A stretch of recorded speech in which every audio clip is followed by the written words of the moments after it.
ఆంధ్రప్రదేశ్లో తెలుగుదేశం జనసేన కూటమి వర్సెస్ వైకాపా నువ్వా నేనా ఐపాస్ సర్వే సంచలనం.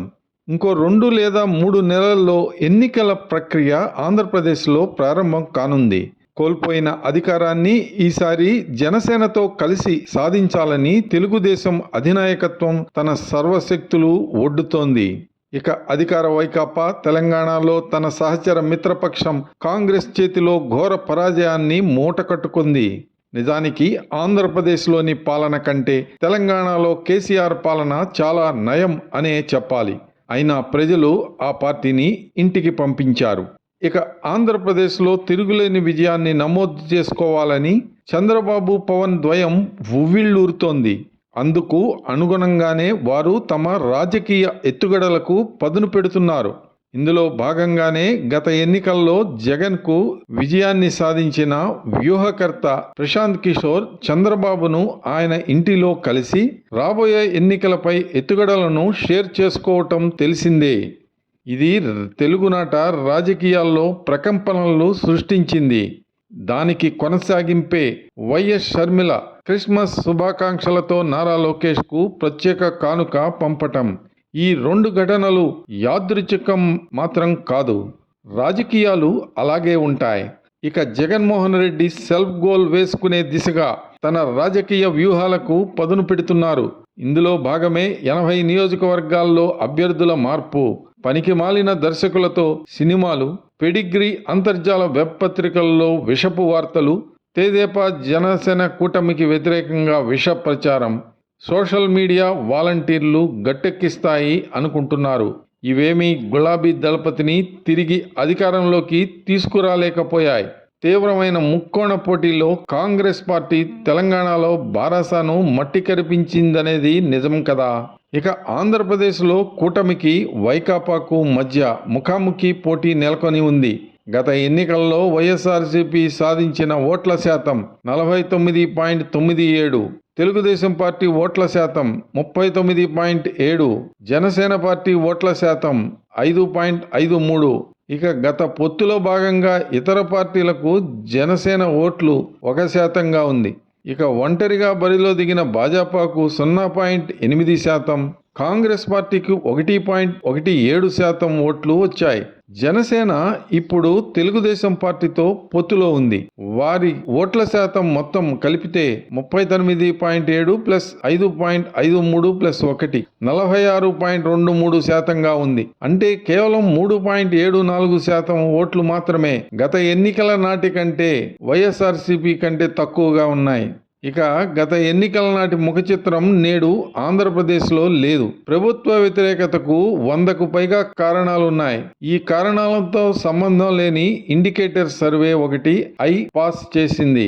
1. గత ఎన్నికల్లో కేంద్రంలో ఉన్న అధికార భాజపా పరోక్ష సహాయ సహకారాలు, తోటి తెలుగు రాష్ట్రమైన తెలంగాణలో ఆర్థిక అంగవనరులు సమకూర్చిన మిత్రుడు ఇప్పుడు పరాజితుడై ఉన్నాడు.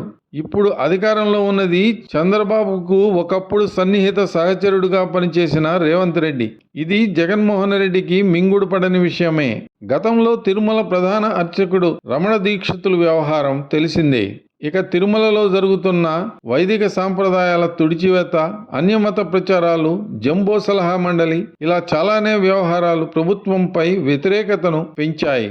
గతంలో జగన్మోహన్ రెడ్డికి సహాయం అందించిన సీనియర్ అధికారులు ఎల్వి సుబ్రహ్మణ్యం, రమేష్ లాంటి వారు ఇప్పుడు ఆయన పక్షాన లేరు.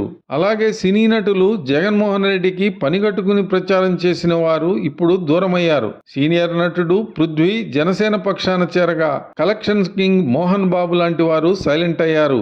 గతంలో ప్రభుత్వానికి 2 చేతులతో ఓట్లు వేశాము అని చెప్పుకున్న ఉద్యోగ వర్గాలు ఇప్పుడు లోలోన ఎప్పుడు ఎన్నికలు వస్తాయా అని ఎదురు చూస్తున్నాయి. అయాచిత వరంలా చంద్రబాబు అరెస్ట్ వ్యవహారం, ఇది తటస్థ ఓటర్లపై ప్రభావం చూపనుంది.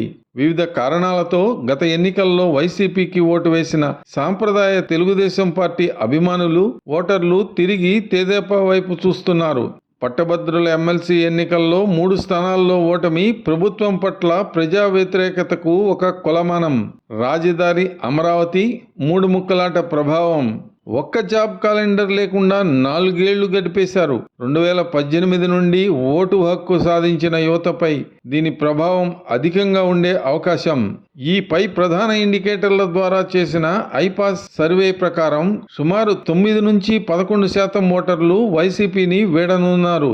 కాంగ్రెస్ పార్టీ ఇందులో 0.5% అంటే 1.67%గా, భాజపా 0.7% గతంలో, ఇంకా బదిలీ జరిగిన దానితో కలిపి 1.5%గా ఉంది. జనసేన గతంలో 6.63%, ఇప్పుడు 2.8% బదిలీతో జనసేనకు 9.43% ఓట్లు వచ్చే అవకాశం. 1% ఓట్లు ఇతరులకు పోగా మిగిలిన తెలుగుదేశంకు 43.7 నుండి 46.7% ఓట్లు రానుంది.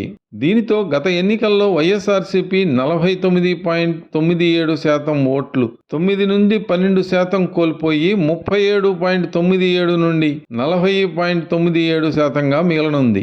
నోట్: తెలంగాణలో అధికార బారాస 9.55% ఓట్లను కోల్పోయి అధికారాన్ని కాంగ్రెస్ కు కోల్పోయిన సంగతి విదితమే. 2018 ఎన్నికల్లో 18% పైగా ఓట్ల తేడా ఈ రెండు పార్టీల మధ్య ఉందనే విషయం గమనార్హం. ఇక తెదేపా, జనసేన కూటమిగా ఏర్పడటంతో పాటు ఈ పై ఓట్ల శాతాలు కన్సాలిడేట్ కావటమే కాకుండా ప్రశాంత్ కిషోర్ యొక్క అనుభవం 2024 ఎలక్షనీరింగ్ లో కీలకంగా పనిచేసి కూటమికి మరింత ఎక్కువ ఓట్ షేర్ వచ్చే అవకాశం స్పష్టం. ఇక రాబోయే రోజుల్లో మాజీ ముఖ్యమంత్రి వైఎస్ఆర్ తనయ వైఎస్ షర్మిలారెడ్డి వేసే రాజకీయ అడుగులు కూడా అధికార వైసీపీకి గడ్డు పరిస్థితులనే సూచిస్తున్నాయి. ఈ ఓట్ల శాతంతో సాధించే అసెంబ్లీ, లోక్సభ సీట్ల వివరాలు ఇలా ఉన్నాయి. 2019 అసెంబ్లీ ఎన్నికల్లో 175 అసెంబ్లీ స్థానాలకు గాను వైఎస్ఆర్సీపీకి 151 స్థానాలు వచ్చాయి. టీడీపీకి, జనసేన అలయన్స్ కు 24 స్థానాలు వచ్చాయి. ఇప్పుడు ఈ ఐపాస్ సర్వే ప్రకారం 2024 ఎన్నికల్లో 175 స్థానాలకు గాను వైఎస్ఆర్సీపీ 15 నుంచి 25 స్థానాలకు పరిమితమయ్యే అవకాశం.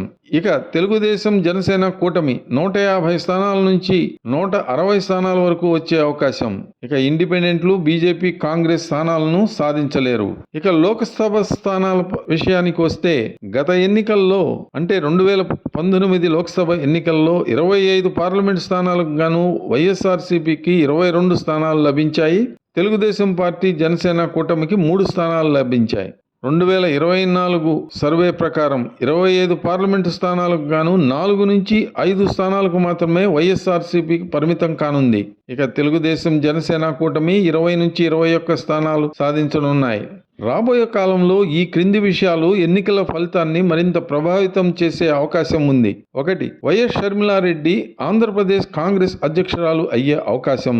2. ప్రశాంత్ కిషోర్ సారథ్యంలో కూటమి అనుసరించే సోషల్ మీడియా వ్యూహం మరియు ఎన్నికల నిర్వహణ, ఎలక్షనీరింగ్. 3. వైకాపా నుండి కూటమిలోకి వలసలు ఏ స్థాయిలో ఉంటాయి అనేది కూడా ఫలితాలను కొంతమేరకు ప్రభావితం చేస్తుంది. 4. వైకాపా నుంచి కాంగ్రెస్ లోకి అంటే YS Sharmila AP Congress president అయితే వలసలు ఏ స్థాయిలో ఉంటాయి అనేది కూడా ఫలితాలను కొంతమేరకు ప్రభావితం చేస్తోంది. మరిన్ని అప్డేట్స్ కోసం మా కాయ్ టీవీని సబ్స్క్రైబ్ చేసుకోండి. మా వీడియో కనుక మీకు నచ్చినట్లయితే లైక్ చేయండి, షేర్ చేయండి. మీ విలువైన అభిప్రాయాలను కామెంట్ బాక్స్లో తెలియజేయండి.